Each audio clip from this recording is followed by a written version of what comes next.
भारत और ब्रिटेन के बीच बीते 3 साल तक रुक रुक कर चले FTA यानी मुक्त व्यापार समझौते पर आखिरकार मोहर लग गई। भारत के प्रधानमंत्री नरेंद्र मोदी इस समय ब्रिटेन के दौरे पर हैं। यह बतौर पीएम उनकी ब्रिटेन की चौथी यात्रा है। पीएम मोदी ने कहा है कि यह समझौता मात्र आर्थिक साझेदारी नहीं है, बल्कि साझा समृद्धि की योजना है। भारतीय textile, footwear, gems and jewellery, sea food और अभियांत्रिक उत्पादों को ब्रिटेन में बेहतर पहुंच मिलेगी। भारत के कृषि उत्पाद और प्रोसेस्ड फूड इंडस्ट्री के लिए ब्रिटेन के बाजार में बेहतर अवसर बनेंगे। भारत के किसानों, मछुआरों और MSME सेक्टर के लिए यह समझौता विशेष रूप से लाभकारी सिद्ध होगा।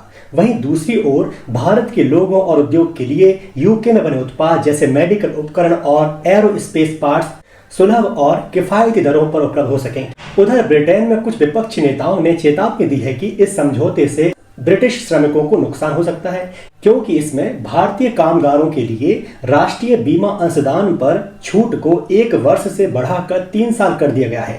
हालांकि ब्रिटेन के व्यापार मंत्री ने इसे खारिज किया है। कहा जा रहा है कि 2020 में ब्रेक्जिट के बाद ब्रिटेन का किसी दूसरे देश के साथ यह सबसे बड़ा व्यापारिक समझौता है। इस वीडियो में हम इस समझौते से जुड़ी कुछ महत्वपूर्ण बातों की चर्चा करेंगे। सबसे पहले बात करते हैं कि ये डील कितनी बड़ी है। ब्रिटिश सरकार का कहना है कि इस समझौते से ब्रिटिश अर्थव्यवस्था में हर साल 6.5 अरब डॉलर प्रति वर्ष का योगदान होगा। हालांकि ब्रिटेन भारत को अपने कुल निर्यात का 1.9% निर्यात करता है और कुल आयात का 1.8% आयात करता है, लेकिन समझौता लागू होने के बाद इसमें बढ़ोतरी की उम्मीद की जा रही है। प्रधानमंत्री नरेंद्र मोदी ने 2030 तक निर्यात के $1 ट्रिलियन तक बढ़ने का महत्वाकांक्षी लक्ष्य रखा है और इस मकसद में ब्रिटेन सबसे उच्च प्राथमिकता वाला व्यापारिक साझेदार है। व्यापार समझौते पर वार्ता ब्रिटेन के पूर्व प्रधानमंत्री बोरिस जॉनसन के कार्यकाल में 2022 में शुरू हुई थी।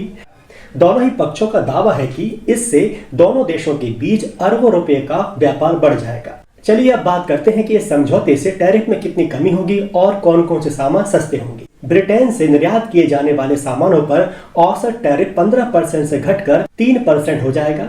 इससे ब्रिटिश कंपनियों के लिए भारत में सामान बेचना आसान हो जाएगा। भारत ने ब्रिटेन से आयात होने वाली विस्की पर टैरिफ को आधा यानी 150% से घटाकर 75% कर दिया है। इससे भारतीय बाजार में पहुंच के मामले में ब्रिटेन को अंतर्राष्ट्रीय प्रतिस्पर्धियों पर तत्काल बढ़त मिलेगी। इतना ही नहीं, यह शुल्क 2035 तक और घटाकर 40% तक किए जाने का प्रावधान है।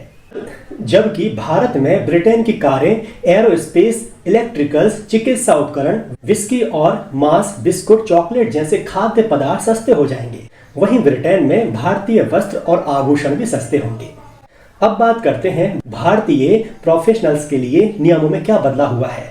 ब्रिटिश प्रधानमंत्री स्टारमर ने दावा किया है कि इस समझौते से पूरे ब्रिटेन में 2200 से अधिक नौकरियां पैदा होंगी। समझौते के तहत जो भारतीय कर्मचारी अस्थायी रूप से ब्रिटेन जाएंगे और जो ब्रिटिश कर्मचारी अस्थायी रूप से भारत में काम करेंगे, उन्हें केवल अपने देश में ही सामाजिक सुरक्षा योगदान देना होगा। ब्रिटिश सरकार ने स्पष्ट किया है कि इसी तरह की आपसी डबल कॉन्ट्रीब्यूशन कन्वेंशन व्यवस्थाएं पहले से ही यूरोपीय संघ, अमेरिका और दक्षिण कोरिया सहित 17 अन्य देशों के साथ मौजूद हैं। सस्ते भारतीय कामगारों के कारण ब्रिटिश कर्मचारियों को नुकसान होने की आशंका को ब्रिटिश व्यापार मंत्री जोनाथन ने सिरे से खारिज कर दिया है। उनका कहना है कि किसी भारतीय कर्मचारी को रखने पर ऐसा कोई टैक्स लाभ नहीं मिलेगा जो ब्रिटिश कर्मचारी की तुलना में उसे सस्ता बना दे। इस समझौते में एक खास बात और है कि ब्रिटेन में भारत से सोने, हीरे के आभूषण, कपड़ों और चमड़े के सामान के आयात पर कोई टैरिफ नहीं लगेगा। ब्रिटेन बासमती चावल, मसालों और चाय पर आयात शुल्क में भी कटौती करेगा। इससे भारतीय निर्यातकों की ब्रिटेन के बाजारों तक पहुंच बढ़ेगी। चलिए अब बात करते हैं कि किन मुद्दों पर अभी भी बातचीत जारी है।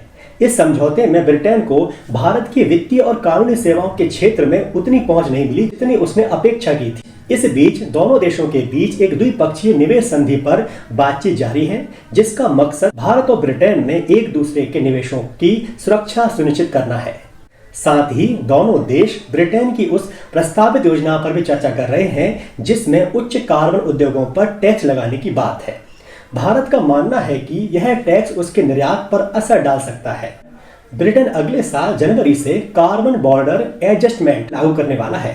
ऐसी कंडीशन में भारत के उत्पादों को कार्बन बॉर्डर एडजस्टमेंट का टैक्स देना पड़ सकता है। अब बात करते हैं सुरक्षा और खुफिया सहयोग पर क्या सहमति बनी है। दोनों प्रधानमंत्रियों ने रक्षा, शिक्षा, जलवायु, तकनीक और इनोवेशन के क्षेत्र में आपसी सहयोग बढ़ाने पर भी सहमति जताई है। खुफिया साझेदारी और ऑपरेशनल स्तर पर सहयोग से भ्रष्टाचार, गंभीर धोखाधड़ी, संगठित अपराध और अवैध प्रवास से निपटने में मदद मिलेगी।